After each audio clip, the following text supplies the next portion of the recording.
Enti Kwame Bafo Abronye, Abronye BB chairman, Honorable Kwame Bafo Abronye. What is serious expose be about is ever kise jaben ho. A office of the special prosecutor. Abronye abes with some corruption scandal bia.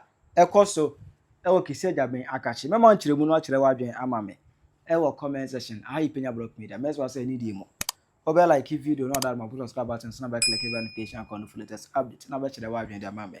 Ewo comment section. Mess so ba so no share for so enya bi ahwe. Edu hemo nipa wako esi an Ghana hanom no ne to esa ohun ni gina be ye ko ni position no shaky a osuro na obo ho ban at all cost kisi ajaben office of the special prosecutor na ni abrese krodom be se obo no office no ho ban na yentu na de so ba na o se bibia si ko ne de papa ya fa ya na wie ya fa na do be so e bibia se opeso ekiki bi try say obe go after the MPP obe go after them na ya ka say ni OSP boy adwuma opeso fa ba oye de ye ne de oye de oha no OSP ha no ya fa ya no oha no ya fa ya no na ozo hemu a me ka jo say ode kenofrata etro Interpol red notice eso ema na nsia omo ayi na free red notice eso because kenofrata les eko check come Interpol no mu kire mu say ai OSP no only any case against Kenofriata but opese ogun animu ase oni aban aka bomu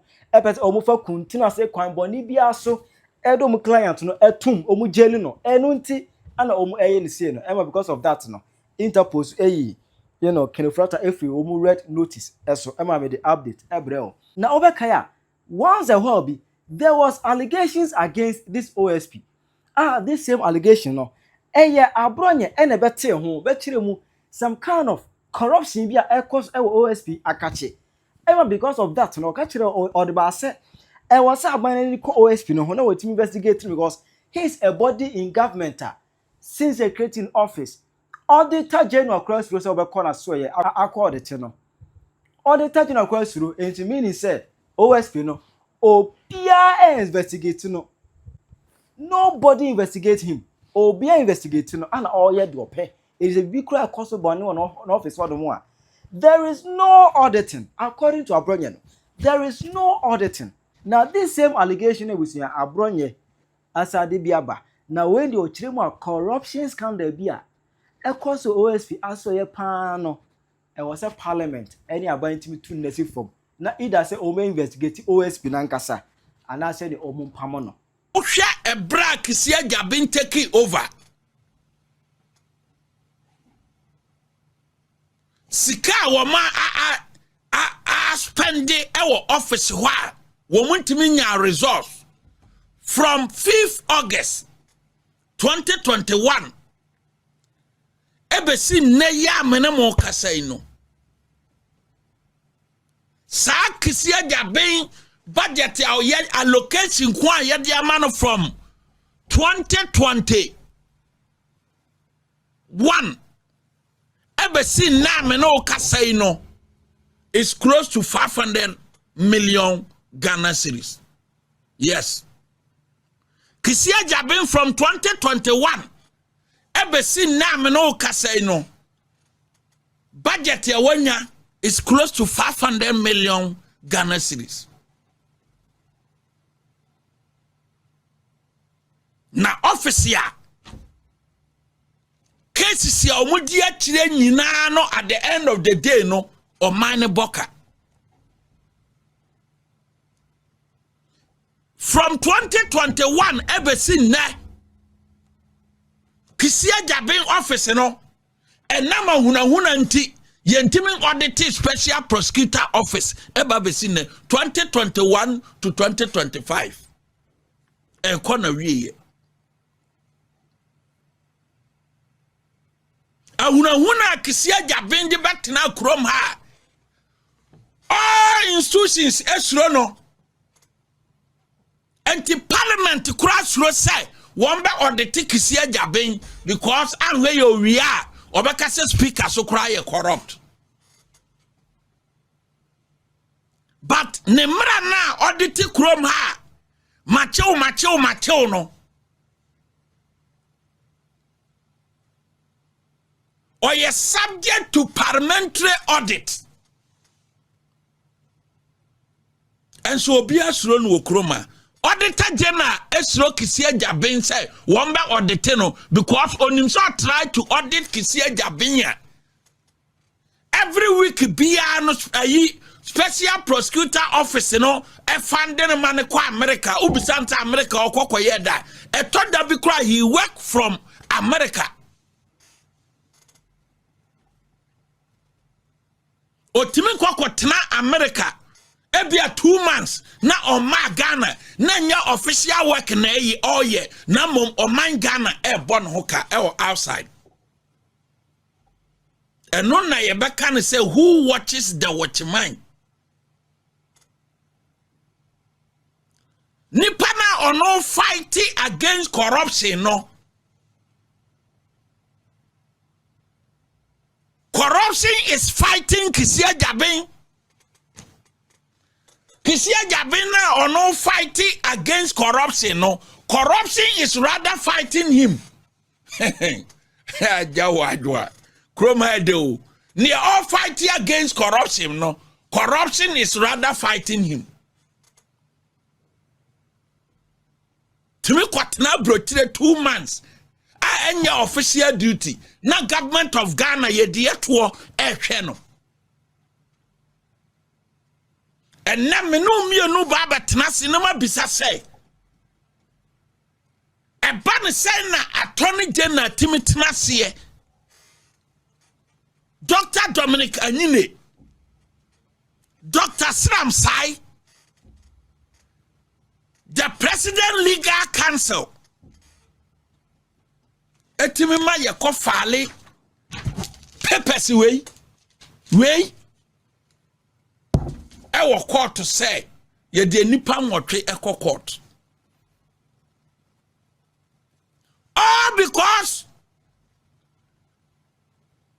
Kisia Jabin want to do something, the current government now will say Kisia Jabin is doing something, but he is doing nothing. Yes. Me see Kisia Jabin epesa aban no onya aban na nim adom na aban no President Mahama who say Kisia Jabin is doing something but yeah you legal eye no amra na onim no sa ne anim bi na onim mra bia nche no bia no he is doing absolutely nothing. Kisia Jabin absolutely nothing. Yeah, I want office war. The office no, ye set it up no. Aye office ya.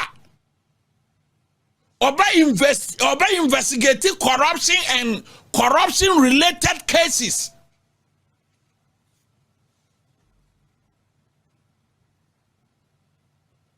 TNEO. Corruption and corruption related cases. Etiniedi kan. Some sign paper. Let's assume Muntian yo CSO office. I investigate corruption and corruption related cases here. I are doing any legal interpretation and yet the home. And yet lip service will be our president anymore. A legal language. So you should have been. Now, so yeah, and this full soldier. We are and this Nina Sawadin say. Kisia Jabina. One home what the movie say or Tata and people for on your hoote. On your hoote. Or by yet, Kisia Jabin. Akroma wire hunting God a man for who no move Johnny. Omon be Johnny, the W on be John by me, the matana here. Oh no, Pia. Kisia Jabin, yo, Pia. As so who now Johnny. Because special prosecutor Opia watch criminal procedure or Ghana School of Law and the criminal law I will say dear me won't be that. Hey, ye can wom say remoacha certificate no binum wo ha o de kwaji post ni ni CV no ye can e be ye fake eno ye number 1 ye gitum ni CV no de kwaji appointment as a yoko boss no enimu then na hwan enimu ni certificate ni bebre wo ha enimu. But who funny journalism background on kwa edini jina investigation hodo aremo acha ya onye lawyer ni a odini jina ho a obebiti kisi ajaben ene de maka tire o plain say wodi remo acha jina ho the fact say odi fake CV ni nipa bone a oya onye nipa papa nyina akire no edini jina ho. Now funny journalism background on kwa an investigation how do I over the years you know what the onikisia jabent now what the criminal cases here not that be I have masters this and that I have masters this and that and so could drama and fuck obi mano udu omumi enu jina ho a remoacha betima investigate case atenkisia jaben case ba ko Remacha di trofa dubu ahinde ho 22 properties no ono a owi a kire no hu investigation apaja no wa position no hu yie but kisia jaben de ona timi investigate case ya na owi a no akofale ayi sermon atia obi a wawu kisia jaben Ghana how say attorney general nkaya deputy attorney general munima kisia jabene and this for no say munima kisia jabene record ba kono say otimi investigate ya efale criminal sermons editia obi a wawu dead person a wawu ko na kisia jabene I start initiate investigation at here obi awu. I just say open ho a won te ase. Aso kro when nyina ti kro ma na nipa hu na no odwane. Say lawyer ni mapa. Ayatam office animonyam wom ade amawo. Na me kama amanfo ate say or up to 2028 to leave the office by August 2028 no na kisia jaben aban ne betima remove no but aban no an remove na 2028 no ese so kofie because 7 years no a non-renewable tenure of office and yet there are 7 years non-renewable tenure of office. Until your special prosecutor who was 7 years. 7 years in this one. Young for post in your name and mau BM. Until Kisia Jabin say, okay, calculated 2021. Banadia, the tenure of office, Ebeba ye 5th August 2028. Nano, and nam said the tenure of office. Or what? 3 years dana nimuntino na abane wo sabane fi se kisia jaben ye incompetent obetuma remove no wo mreko 7 years ya imra ne dia mana no enson ye abane no won se kisia jaben ye incompetent sa odi asem ko no wadifo okọ no wa mesa apply law no onim law na ye betuma remove no and net I'll justify per day. Sermons or criminal sermons what issue dear tia a nipan wakeno. And no qualify for the remover and not justify for the remover. Na me kase anda kisia jabe obi a wawu amaya sienu na kisia jabe I initiate investigation or investigating the panel or asamando no odi asem ni koduru court na technical knockout ye born in fin e born in fi bugu mu ama kisi ajaben koye sa case no wanka ho asem bi lawyer ni o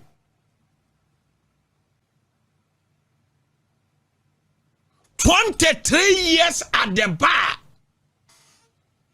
23 years at the bar. Etime the Saman court. Na first year law student, University of Ghana.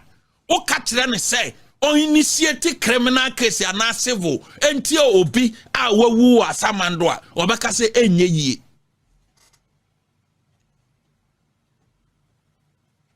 Civil crowd here, ebi abetima ye through the customary successor. But criminal matter there, a ban say now initiate criminal matter, and now initiate criminal investigation against a dead person. Oduru court one or more technical knockout. Omo born say Paukisia Jabin answer beam, and only a grant for remover.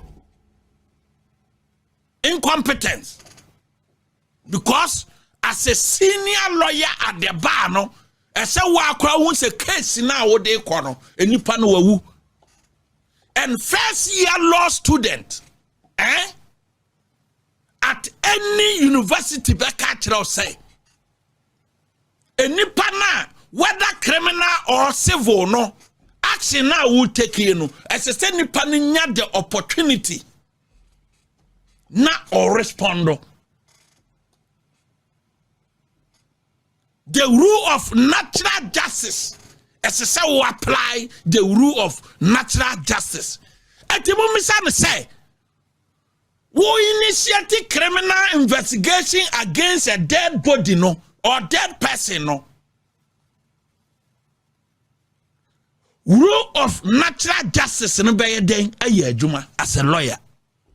Or the state resources or minisika echo initiate criminal charges against a dead person and no you're causing financial loss to the state. Process now file ye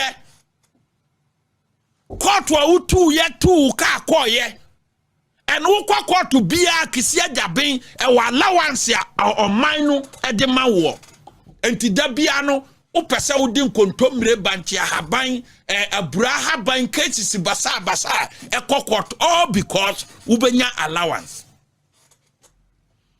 because kisia jabin to court o to ka bia se o court akwakoye case ya e wo allowance state ni be den e betua ama no menemo kasa sisia no kisi ajabin position no and then that of the court of appeal judge pe akatua yedema court of appeal judge no allowance yedema court of appeal judge no condition of service yedema court of appeal judge no sa pepepe en yedema kisi ajaben. The office of the special prosecutor deputy prosecutor Ghana ha when they name the deputy special prosecutor. Kisia Jabin in Yaduma, the deputy special prosecutor, and near my office when you know the person is not aware of whatever is going on at the office of the special prosecutor. I am saying this. The deputy is sitting there. Obedi ni condition of service. That of the High Court judge. Ghana ha when they name the deputy special prosecutor. All because Kisia Jabin and Nusuno, Kisia Jabin and Manin Kobabia, Kisia Jabin is not ready to work with that person. Until you know the errand boys. The errand boys. And what form? And on no more dealing.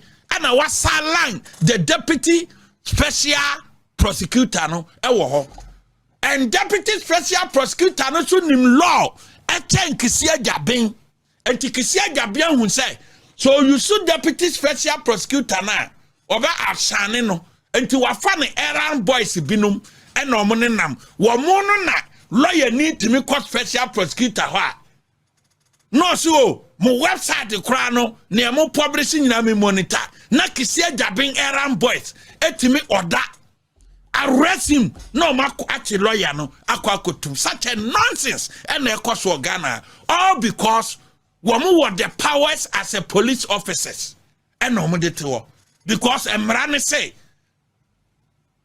investigators ya mo honest staff for no mo powers as police officers eti lawyer abana so se niema mo publish e wo mo website wo nyina no me monitor no order kisia jabin errand boy no order arrest him no match lawyer no akwakochim ebesi ne ubisa omo se chia mo chi lawyer no e ya asem ben a omo ntimi nka ho asem we dey say mo Abronye abeka OSP to atire wa adwen ama me e wo comment section how you Penyah Block Media Accra.